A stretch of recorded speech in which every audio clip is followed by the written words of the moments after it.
সবাই কিন্তু পিত্তথলির পাথর, কিডনির পাথর এই শব্দগুলোর সাথে পরিচিত বা এই রোগগুলোর সাথে পরিচিত।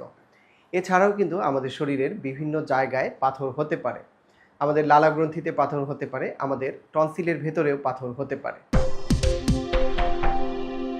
আমরা প্রতিনিয়ত যে খাবারগুলো গ্রহণ করি, এই খাবারের মধ্যে ক্যালসিয়াম এবং ম্যাগনেসিয়ামের বিভিন্ন ধরনের সল্ট থাকে, বিভিন্ন ধরনের খনিজ লবণ থাকে। আমাদের টনসিলের ভেতরে প্রত্যেকটা টনসিলেই 12 থেকে 15টি ছোট ছোট ছিদ্র থাকে, নালী থাকে। এগুলোকে বলা হয় টনসিলের ক্রিপ্ট।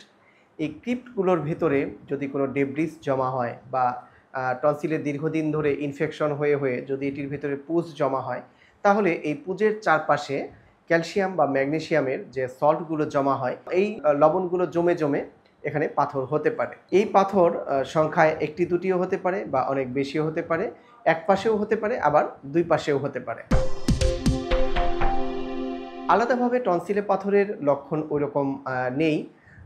সাধারণভাবে টনসিলাইটিস হলে যে লক্ষণগুলো হয় সেগুলোই হয়। টনসিলে মাঝে মাঝে প্রদাহ হতে পারে, গলার ভেতরে কিছু আটকে আছে বা একটি ফরেন বডি সেন্সেশন গলার মধ্যে হতে পারে, গলার মধ্যে একটু খুসখুস করতে পারে, অস্বস্তি হতে পারে, মাঝে মাঝেই ইনফেকশন হয়ে বা প্রদাহ হয়ে গলা ব্যথা হতে পারে, জ্বর হতে পারে, এই সমস্যাগুলো হতে পারে। এবং টনসিলাইটিস থেকে কানে ব্যথা হওয়া এটি কিন্তু একটু কমন সমস্যা। আরেকটি যেটি হতে পারে, বিশেষ করে আমাদের রোগীরা যেটি বলে থাকেন যে কাশি দেওয়ার সময় বা ব্রাশ করার সময় টনসিলের জায়গাটিতে চাপ লেগে কি যেন একটা বের হয়ে এসেছে।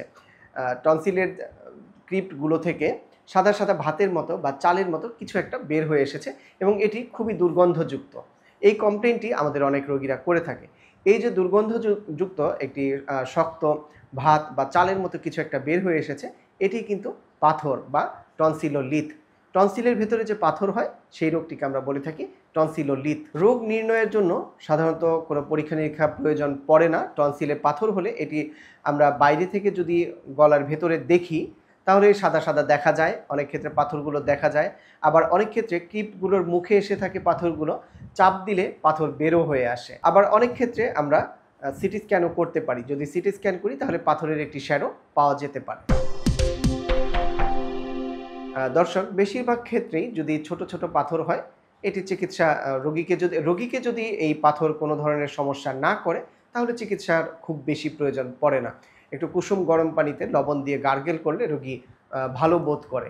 কিন্তু যদি দেখা যায় যে রিপিটেডলি এই পাথরগুলো বের হয়ে আসে, সাদা সাদা ভাতের মতো চালের মতো এই পাথরগুলো বের হয়ে আসে, রিপিটেড ইনফেকশন হয়, তাহলে আমরা অনেক সময় চাপ দিয়ে এই পাথরগুলো বের করে দিই। আবার যদি এতে রোগীর সম্পূর্ণ সমাধান না হয় তাহলে কিন্তু টনসিলের অপারেশন প্রয়োজন হতে পারে। টনসিল অপারেশন করে ফেলে দেওয়া লাগতে পারে। আবার অনেক ক্ষেত্রে আমরা সম্পূর্ণ টনসিল না ফেলে শুধু পাথরের জায়গাটি কেটে ওখান থেকে পাথরও বের করে দিই। কিন্তু কারো যদি পাথরের কারণে রিপিটেড ইনফেকশন হয় তাহলে সম্পূর্ণ টনসিলটিও আমরা ফেলে দিই। দর্শক, টনসিলে যদি পাথর হয় তাহলে এটি নিয়ে ভয় পাওয়ার কোনো কিছু নেই।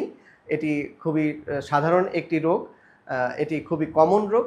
এবং কারো যদি এরকম বারবার মুখের ভেতর থেকে দুর্গন্ধযুক্ত এই সাদা জিনিসগুলো বের হয়ে আসে তাহলে অবশ্যই একজন নাক কান গলা বিশেষজ্ঞ চিকিৎসকের পরামর্শ নেবেন।